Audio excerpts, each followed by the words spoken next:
Salut à toutes et à tous, bienvenue sur ma chaîne Ciné Série Galaxy, ça me fait plaisir de vous retrouver pour cette nouvelle critique de série saison 3 de Manifest dont vous pouvez retrouver les deux premières saisons en vidéo, en critique sur ma chaîne. Je termine la série il y a très peu de temps, elle va arriver en français chez nous, moi je l'ai regardée en VOST et franchement ça a été un régal, encore une fois, je m'étais régalé sur les deux premières saisons, c'était très addictif, très passionnant et cette troisième saison élève le niveau. Manifest, c'est une série sur laquelle il faudra compter dans les prochaines années, on en parlera. Normalement, 6 saisons sont prévues si le réalisateur, enfin si le showrunner de la série arrive à avoir l'autorisation de faire les autres saisons. On n'a pas encore confirmation qu'il y aura une quatrième saison, mais la série n'est pas annulée. Moi, franchement, je vous le dis, je me régale plus sur cette série que sur Lost. Alors je sais que certains vont me dire Lost, c'est un chef-d'œuvre absolu, il y a un avant et un après Lost. Oui, il n'y a pas de problème. À l'époque, j'étais vraiment très fan de Lost, je ne le remets pas en question, mais le gros avantage, et ça je l'ai dit dans les deux premières vidéos que j'ai faites, le gros avantage avec Manifest, c'est que la série, la fin est déjà écrite. Le showrunner sait où il va, il ne veut faire que 6 saisons, il a déjà écrit la fin, on le voit, ça s'oriente avec cette saison. Je vais vous en parler dans une grande partie sans spoilers et ensuite une autre partie avec spoilers.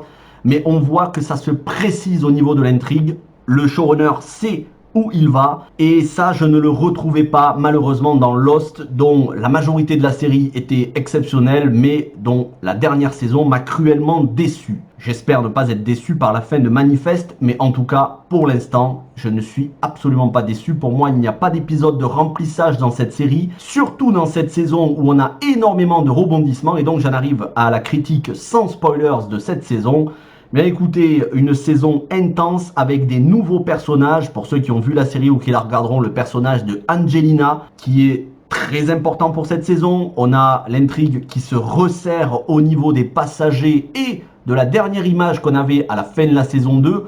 Voilà, je ne rentrerai pas tout de suite dans la partie spoiler, ce sera pour dans quelques minutes. Mais là, cette fois-ci, on va en apprendre plus sur qui sont, ce que sont réellement les passagers du vol Océanique 828.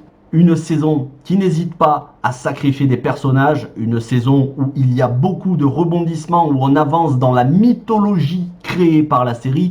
Et ça, je peux vous le dire sans aucun spoiler, c'est une série où il y a une mythologie religieuse. Et ça, c'est excellent parce que la série, enfin, assume sa dimension religieuse qu'elle prenait déjà avec la saison 2 et toute cette mythologie autour d'un prophète dans l'ancienne Égypte. Voilà, là on entre carrément dans... J'ai envie de dire que ça prend des proportions bibliques. Pour ceux qui regarderont la saison et ou qui l'ont déjà vu, vous comprendrez, ça prend des proportions bibliques. Et moi, j'adore, c'est vraiment ce que j'adore le plus dans les séries, quand on a un aspect religieux, quand on a un aspect qui mélange à la fois l'histoire et la mythologie, les croyances religieuses et la science, c'est ce que je préfère le plus. Une série qui assume totalement son côté fantastique, plus que science-fiction. Les personnages toujours aussi bien écrits, que ce soit Ben Stone, que ce soit Michaela, que ce soit Zek, que ce soit Jared, ou le jeune Caleb, qui est vraiment très bon acteur.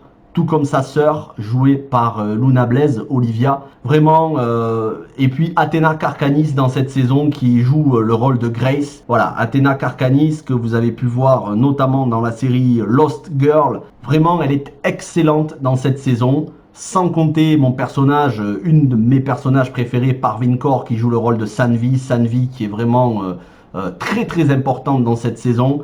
Pour ceux qui ont vu les deux premières, vous allez vous régaler encore plus avec cette troisième saison. Je ne peux pas vous en dire plus, si ce n'est que, voilà, niveau réalisation, c'est impeccable. Niveau effets spéciaux, c'est impeccable. Niveau musique, c'est impeccable. Niveau rebondissement, c'est génial. Niveau sacrifice de personnages, je ne vais pas dire qu'on arrive au niveau de Game of Thrones, faut peut-être pas abuser quand même. Mais oui, il y a une prise de risque. Et maintenant, je vais passer à la partie spoilers.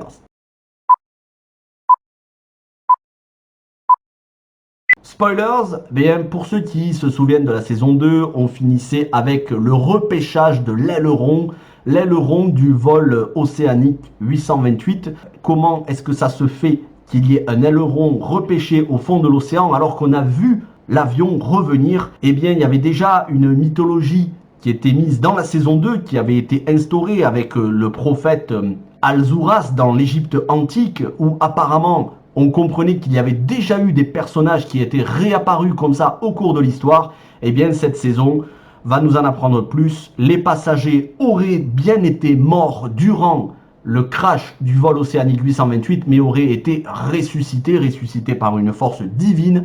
Et justement, c'est là où l'intrigue prend des proportions bibliques. Les scientifiques de la NSA qui vont récupérer cet aileron vont aussi récupérer un morceau de l'arche de Noé, l'arche qui s'était posée sur le mont Ararat après le déluge. Et il va y avoir des phénomènes inexpliqués autour de ce morceau de bois, de cette arche. Il va y avoir des phénomènes scientifiques, des tremblements de terre, des orages électromagnétiques, jusqu'à ce qu'ils décident enfin de remettre les choses à leur place, de remettre l'aileron au fond de l'océan tel qu'il l'avait trouvé, et là ça va régler les problèmes, sauf que on va avoir des personnages qui vont disparaître, notamment Caleb dans l'avant-dernier épisode disparaît et réapparaît, mais lorsqu'il réapparaît à la fin auprès de sa mère qui vient de se faire poignarder, parce que oui, Grace meurt dans cette saison, dans le dernier épisode, dans les dernières minutes, eh bien il a grandi, plusieurs années se sont passées, il y a eu un bond dans le temps.